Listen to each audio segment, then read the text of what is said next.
খুব শিগগিরই চূড়ান্ত প্রতিবেদন দেবে জাতীয় ঐক্যমত্য কমিশন। মির্জা ফখরুলের সঙ্গে জাতিসংঘের গোয়েন লুইসের বৈঠক।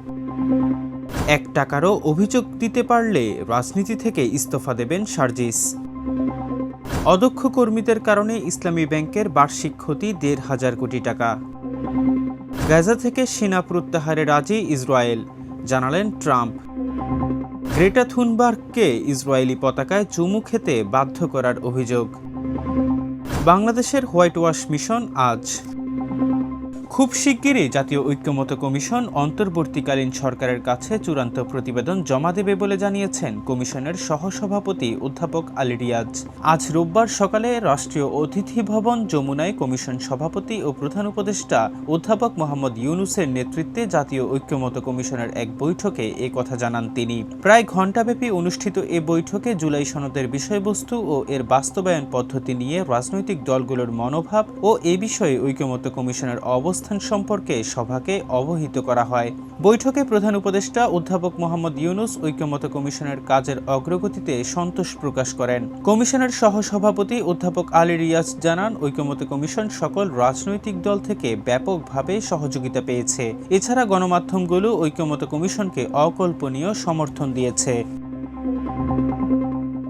বিএনপি মহাসচিব মির্জা ফখরুল ইসলাম আলমগীরের সঙ্গে বৈঠক করেছেন ঢাকাস্থ জাতিসংঘ আবাসিক সমন্বয়কারী গোয়েন লুইস ও সিনিয়র হিউম্যান রাইটস অ্যাডভাইজার হুমা খান। রোববার বেলা 11টায় রাজধানীর গুলশানে বিএনপি চেয়ারপারসনের কার্যালয়ে এই বৈঠক অনুষ্ঠিত হয়।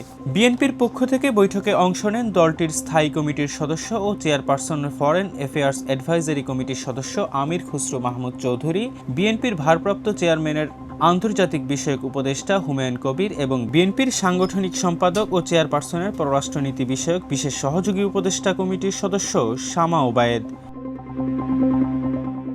গত 1 বছরে কেউ যদি 1 টাকারও অভিযোগ দিতে পারে তাহলে সব ধরনের রাজনীতি থেকে ইস্তফা দেওয়ার ঘোষণা দিয়েছেন জাতীয় নাগরিক পার্টির উত্তরাঞ্চলের মুখ্য সংগঠক সার্জিস আলম। শনিবার নিজ উপজেলা অটোয়ারীতে উপজেলা এনসিপি কার্যালয়ে উপজেলার মসজিদ, মন্দির, ঈদগাহ এবং রাস্তা সংস্কার নিয়ে এক মতবিনিময় সভায় তিনি এই ঘোষণা দেন।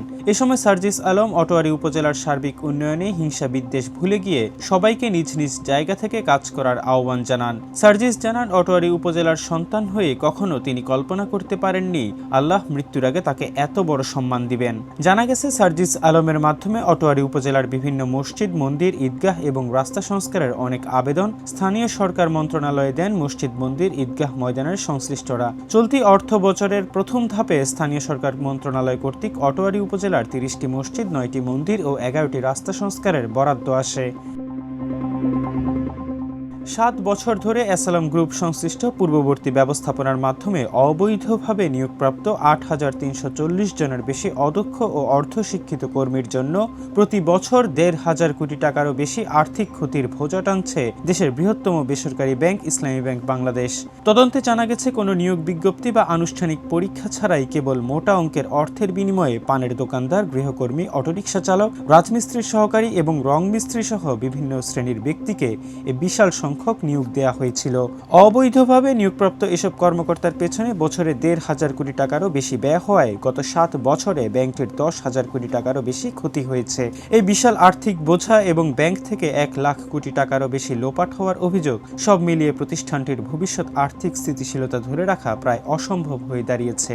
ব্যাংক কর্তৃপক্ষ কর্তৃক তাদের যোগ্যতা যাচাইয়ের প্রক্রিয়া শুরু হলে দেখা যায় নিয়োগপ্রাপ্ত এসব কর্মকর্তা কর্মচারীর অনেকেই জাল সার্টিফিকেট ব্যবহার করে চাকরিতে যোগ দিয়েছেন। ইতোমধ্যে জালিয়াতির প্রমাণ মেলায় অনেককে বরখাস্ত করা হয়েছে এবং সার্টিফিকেট যাচাই প্রক্রিয়া চলমান রয়েছে। ফিলিস্তিনের গাজা থেকে সেনা প্রত্যাহারে রাজি হয়েছে ইসরায়েল। হামাস যুদ্ধবিরতিতে সম্মতি দিলেই দখলদাররা প্রথম ধাপে সেনা প্রত্যাহার শুরু করবে, এমনটা জানিয়েছেন মার্কিন প্রেসিডেন্ট ডোনাল্ড ট্রাম্প। মার্কিন প্রেসিডেন্ট নিজের সামাজিক যোগাযোগ মাধ্যম ট্রুথ সোশ্যালে লিখেছেন, হামাস নিশ্চিত করলেই যুদ্ধবিরতি তাৎক্ষণিকভাবে কার্যকর হবে, জিম্মি ও বন্দি বিনিময় শুরু হবে। আমরা পরবর্তী ধাপে সেনা প্রত্যাহারের পরিবেশ তৈরি করব। গত সোমবার হোয়াইট হাউস একটি মানচিত্র প্রকাশ করে সেখানে ট্রাম্পের যুদ্ধবিরতি পরিকল্পনার বিস্তারিত বর্ণনা দেওয়ার চেষ্টা ছিল। এতে ইসরায়েলি সেনা প্রত্যাহারের জন্য বিভিন্ন সীমারেখা চিহ্নিত করে দেওয়া হয়। যেসব সীমারেখা থেকেই ইসরায়েল প্রাথমিকভাবে সেনা প্রত্যাহারে রাজি হয়েছে বলে জানিয়েছেন ট্রাম্প। এদিকে শনিবার আল জাজিরার প্রতিবেদনে বলা হয়, মার্কিন প্রেসিডেন্ট ডোনাল্ড ট্রাম্পের শান্তি প্রক্রিয়ার প্রতি প্রতিক্রিয়া জানিয়েছে হামাস। এই দলটি উপত্যকার প্রশাসন ফিলিস্তিনি টেকনোক্রেটদের হাতে হস্তান্তর করতে এবং সমস্ত ইসরায়েলি বন্দীকে মুক্ত করতে সম্মত হয়েছে। এরপর ট্রাম্প ইসরায়েলকে বোমা ফেলতে বারণ করেন, যদিও সেই নিষেধ উপেক্ষা করেই তীব্র হামলা চালায় ইসরায়েল। ফিলিস্তিনের গাজা অভিমুখী ত্রাণবাহী গ্লোবাল সুমুদ ফ্লোটিলা থেকে আটক হওয়া সুইডিশ অধিকার কর্মী গ্রেটা থুনবার্গের সঙ্গে দুর্ব্যবহার ও তাকে নির্যাতন করার অভিযোগ উঠেছে ইসরায়েলি বাহিনীর বিরুদ্ধে। ইসরায়েলের বন্দিদশা থেকে মুক্ত হয়ে ফেরার পর এই অভিযোগ করেন ওই নৌবহরে অংশ নেয়া আন্তর্জাতিক অধিকার কর্মীরা।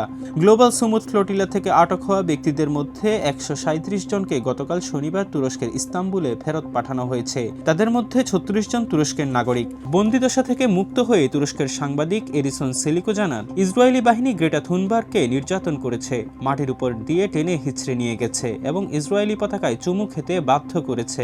ইস্তাম্বুল বিমানবন্দরে একই কথা বলেন মালয়েশিয়ার অধিকার কর্মী হাজওয়ানি হেলমি ও যুক্তরাষ্ট্রের উইন্ডফিল্ড বিবার। তাদের ভাষ্যমতে গ্রেটা থুনবার্গকে ধাক্কা দিয়ে তার গায়ে জোর করে ইসরায়েলি পতাকা মুড়িয়ে দেওয়া হয়।